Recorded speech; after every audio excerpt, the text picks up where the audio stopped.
Isaac. You come from New Zealand, a multicultural and multi-ethnical country, and I'd like to know if your country has an influence in your work. Yes, absolutely. New Zealand, being a very multi-ethnic country, has lots of diversity and lots of color, and I think that has a big influence on the music that I make.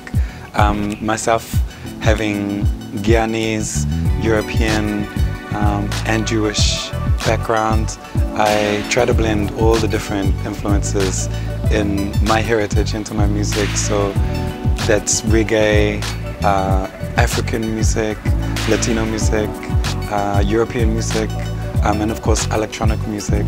And I think New Zealand is one of these places where you're lucky to see different people every day, and I think that gives me a certain perspective when I'm making my music.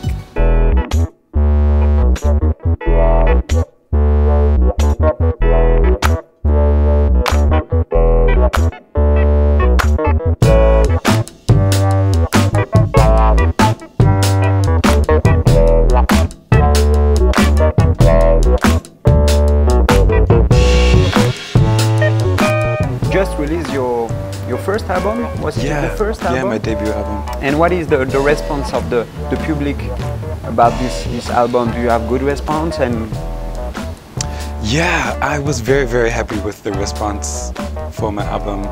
I made this album basically for myself. When I'm making music, I'm trying to make the music that I want to hear and express myself. And I was not trying to make music that was something I wanted to capture the public attention with. It was something specific and personal to what I wanted to say. And so I didn't really have any expectations as such in terms of what I was hoping for from the public. But then when I released it, I was very happy because there was people that were into my music, and some of the tracks actually did really well on radio.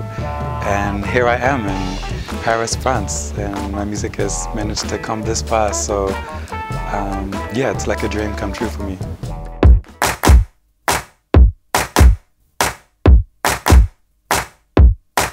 I've been searching for that one, I ain't looking for a hit and run. I'm getting tired of that life, I hope that you can come and turn it around.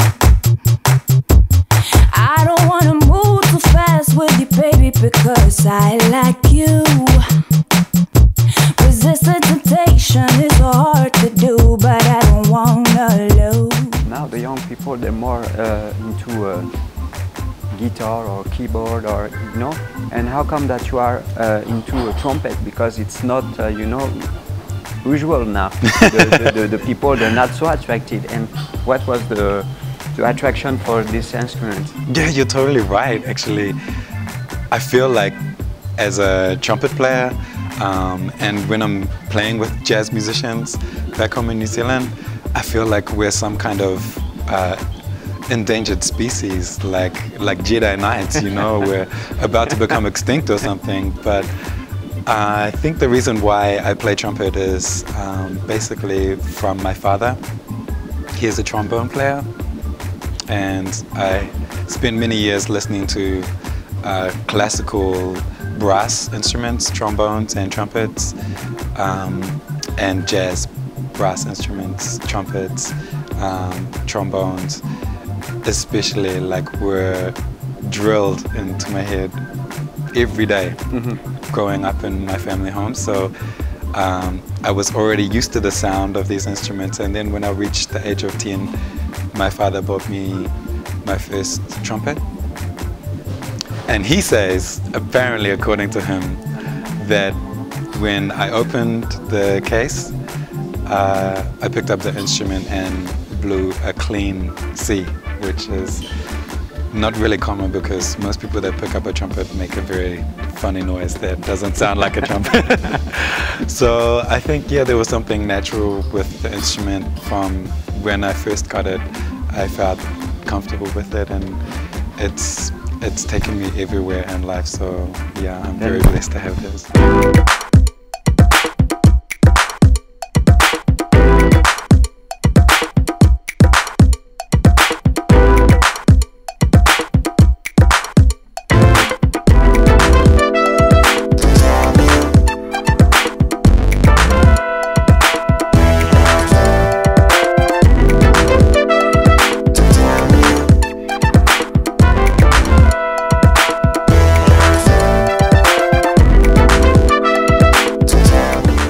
Tonight the name of the party is My Groove. What is your groove? My groove is everything that has soul and everything that brings the positive spirit.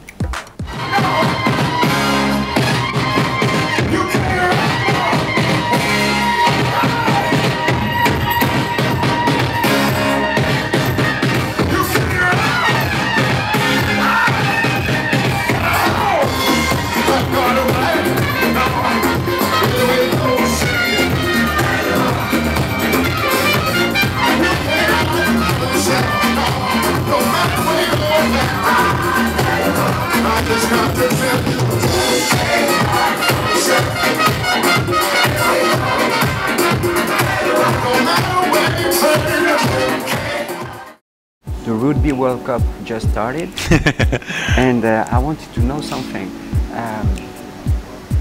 Do you guys learn the Haka, or is it just for the rugby men? Okay, well, I'm Maori, so the Haka is a traditional war dance of the Maori, and growing up at school, I was part of Kapa Haka, which is these groups that perform Maori waiata, Maori songs, and do Haka. So of course I learned Haka. I would say that everybody in New Zealand knows the Haka, but not everybody in New Zealand should perform the Haka. You know what I'm saying? You're one of them. I'm one of them, not right now. But maybe later when I've had a couple of drinks. At the end of the party, yeah. maybe.